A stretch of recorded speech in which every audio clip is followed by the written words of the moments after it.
আসসালামু আলাইকুম সবাইকে। আজ আমি তোমাদেরকে বিজনেস স্ট্যাটিস্টিক্স বই বিষয়ের চ্যাপ্টার 7 অধ্যায়টি করাবো।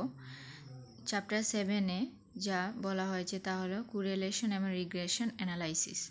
মানে কোরিলেশন এবং রিগ্রেশন অ্যানালাইসিস কীভাবে নির্ণয় করতে হয় এই অধ্যায়ে আমরা তা শিখে নেব। তাহলে আমি প্রথমে যে অঙ্কটি তোমাদেরকে করেছি এটা হলো একটি ডেমো অঙ্ক, মানে এর মাধ্যমে কীভাবে কোরিলেশন নির্ণয় করতে হয় তা তোমাদেরকে আমি শেখাবো। এটা কিন্তু কোনো মানে বইয়ে বা কোনো মেইন বইয়ে পাওয়া যাবে না। আমি এটা জাস্ট আমি তোমাদেরকে বোঝানোর জন্য একটা অঙ্ক তোমাদেরকে প্রথমে করিয়ে নিচ্ছি যাতে করে তোমরা ইজিলি কোরিলেশন কীভাবে নির্ণয় করতে হয় তা তোমরা জানতে পারো। তাহলে আমাদের যদি এভাবে প্রশ্ন থাকে ক্যাপিটাল এবং ইনকামের নাম্বার যদি দেওয়া থাকে, যেমন ক্যাপিটালে 5, 10, 20, 2, 7, 5 এভাবে দেওয়া রয়েছে এবং ইনকামে 10, 20, 30, 2, 4, 6। তাহলে কোরিলেশন আমরা যদি নির্ণয় করতে বলে তাহলে আমরা প্রথমে লিখব correlation between capital and income. মনে করি ক্যাপিটাল হলো x, আমরা ধরবো ক্যাপিটালকে, ইনকামকে ধরবো y। তাহলে আমাদের গড় কয়টি হবে? কোরিলেশনের গড় সবসময় আমাদের হবে 5টি গড়। তা আমরা x y x square y square.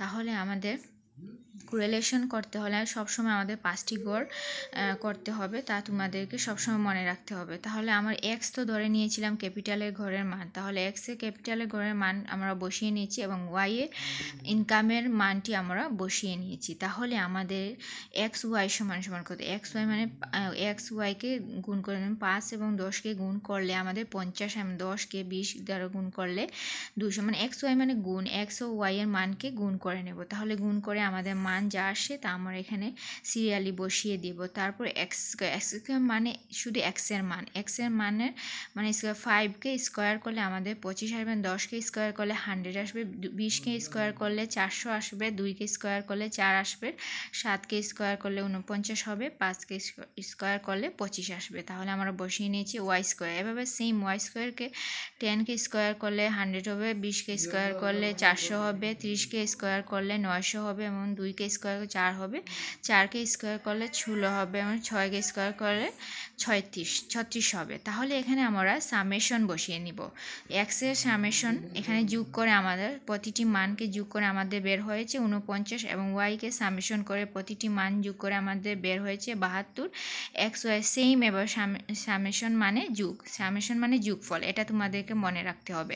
Summation x y সমান 912 এবং সামেশন x স্কোয়ার সমান 603। এখানে যোগ করে আমরা পেয়েছি y স্কোয়ার সমান 1456।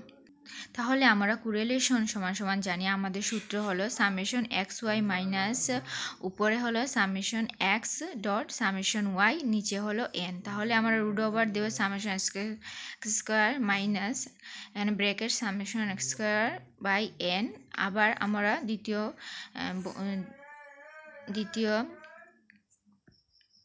তারপরে আমরা সেকেন্ড ব্র্যাকেট দিব, সেকেন্ড ব্র্যাকেট দিয়ে ওয়াই স্কোয়ার সমান এস ও সামেশন ওয়াই স্কোয়ার সমান এন। তাহলে এখানে আমরা মান সরাসরি বসিয়ে দিব। তারপরে আমরা সরাসরি মান বসিয়ে দেব। সামেশন এক্স ওয়াই এর মান আমরা বের করেছি 912, তাহলে এখানে 912 লিখে দেব মাইনাস সামেশন এক্স এর মান আমাদের বের হয়েছে 49 ইন্টু সামেশন ওয়াই এর মান ছিল 72 ভাগ এন সমান 6। এন সমান আমরা 6 কীভাবে পেলাম? এখানে কয়টি গড়? আমাদের 6টি গড়, 1 2 3 4 5 6, এই 6টি গড়, এর জন্য আমরা এন সমান 6 লিখেছি। তারপরে আমরা লিখব রুট ওভার সেকেন্ড ব্র্যাকেট, আমরা এখানে এক্স স্কোয়ারের মান পেয়েছিলাম যে 603, এখানে আমরা 603 লিখে নিয়েছি মাইনাস এখানে সামেশন এক্স এর মান 49 আমরা পেয়েছি 49 হোল স্কোয়ার বাই 6। তাহলে আবার সেকেন্ড ব্র্যাকেট দিয়ে এখানে সামেশন ওয়াই স্কোয়ারের মান আমরা 1456 মাইনাস এখানে সামেশন ওয়াই এর মান ছিল 72, এখানে 72 বসিয়ে দিব আর এন সমান 6। তাহলে এখন আমরা মান বসিয়ে নিলাম।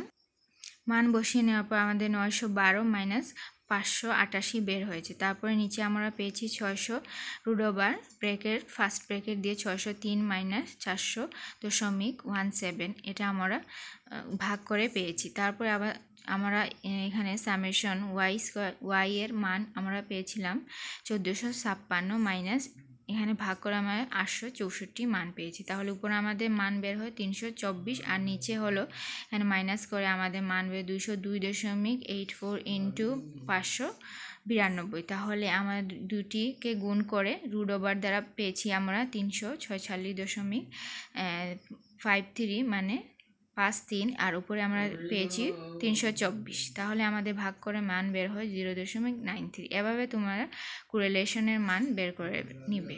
কোরিলেশন মান বের করা অনেক সহজ। যদি এই দুইটি মান দেওয়া থাকে এক্স এবং ওয়াই এর, তাহলে ইজিলি আমরা কোরিলেশনের মানটা বের করে নিব। আর এক্স ওয়াই মান ছাড়া কিন্তু কোরিলেশনের মান বের করা সম্ভব নয়। আর সবসময় প্রশ্নে কিন্তু এক্স ওয়াই এর মান দিয়েই দেবে।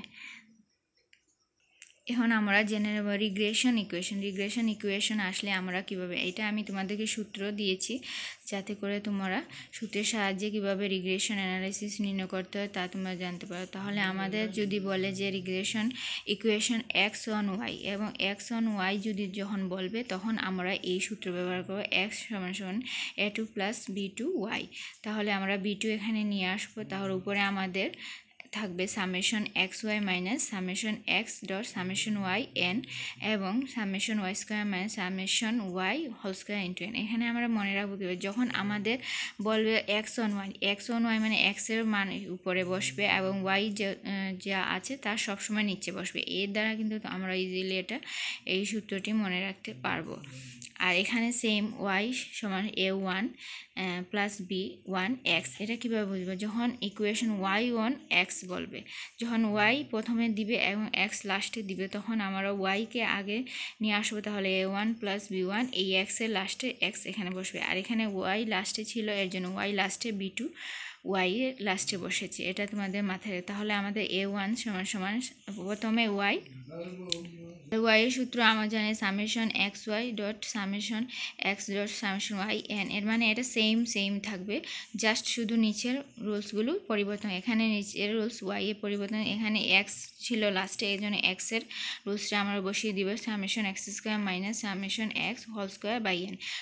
এই দুইটি সূত্রের মধ্যে উপরের যে আমরা সূত্রটি বসে তার সব সমান থাকবে। এখানেও b2-র ক্ষেত্রে সমান থাকবে, a1 এর ক্ষেত্রে সমান থাকবে, জাস্ট শুধু নিচে সূত্রটির ক্ষেত্রে কিছু পরিবর্তন হবে। তা আমি তোমাদেরকে বুঝিয়েছি যে এখানে যদি লাস্টে ওয়াই অন এক্স দেওয়া থাকে তাহলে এক্স নিচে বসাবো এক্সের সূত্র, আর যদি এক্স অন ওয়াই দেওয়া থাকে রিগ্রেশন ইকুয়েশন নির্ণয় করার কথা বলে তখন আমরা ওয়াই এর সূত্রটি বসিয়ে নিব। তাহলে এখানে a1 সমান y bar minus b1 x bar, এটা হলো লাস্টে। আর এখানে আমরা a2 সমান x bar minus b2 y bar. যেহেতু আমাদের এক্স প্রথমে বলেছে এক্স অন ওয়াই, তাহলে x bar minus b2 y bar. তা এটা আমরা এই দুইটি সূত্র আমাদের প্রয়োজন হয়। X bar minus b2 y bar এটা আমরা আস্তে আস্তে জানবো, যখন আমরা অঙ্ক করবো তখন তোমাদের জন্য এটি বুঝতে সহজ হয়ে যাবে, এখন তোমাদের বুঝতে অসুবিধা হবে। তাহলে এক্স বার সমান আমরা ধরবো সবসময় সামেশন এক্স বাই এন, আর ওয়াই বার সমান আমরা ধরবো সামেশন ওয়াই বাই এন। এখন আমাদের কিছু প্রশ্নে যদি কোরিলেশন বা স্ট্যান্ডার্ড ইকুয়েশন এবং মিন এর মান দেওয়া থাকে তখন আলাদা কিন্তু সূত্র হবে। তখন আমাদের সূত্রটি এভাবে আসবে, regression equation X on Y এর সমান এক্স মাইনাস এক্স বার সমান আর ইন্টু উপরে হবে sigma x by sigma y minus y bar. তাহলে regression equation y on x হলে তখন আমাদের বসবে ওয়াই মাইনাস ওয়াই বার সমান r into sigma x by sigma y by sigma x সমান bracket x minus x bar. এটা তোমাদেরকে মনে রাখতে, যদি প্রশ্নে কোরিলেশন স্ট্যান্ডার্ড ইকুয়েশন এবং মিন মানে এই তিনটির মান দেওয়া থাকে তাহলে এই সূত্রটি বসবে। আর যখন শুধু জাস্ট রিগ্রেশন ইকুয়েশন বলবে তখন আমরা এই দুইটি সূত্রের মাধ্যমে নির্ণয় করে নেব। এটা একটি সূত্র আর এটা হলো আরেকটি সূত্র। এখানেও কিন্তু দুইটি সূত্র আমি দিয়ে দিয়েছি। আর এটা হলো ইম্পর্টেন্ট, মানে আমরা কিভাবে বুঝবো, এক্স এর মান দেওয়া থাকলে তখন আমার ওয়াই অন এক্স এর সমীকরণে বসাতে হবে, আর ওয়াই এর মান দেওয়া থাকলে আমরা এক্স অন ওয়াই এর সমীকরণ বসাতে হবে। এটা যখন আমরা অঙ্ক করবো আস্তে আস্তে তোমাদের এই বিষয়গুলো ক্লিয়ার হয়ে যাবে। আজ এ পর্যন্তই, সবাই ভালো থাকবেন, আল্লাহ হাফিজ।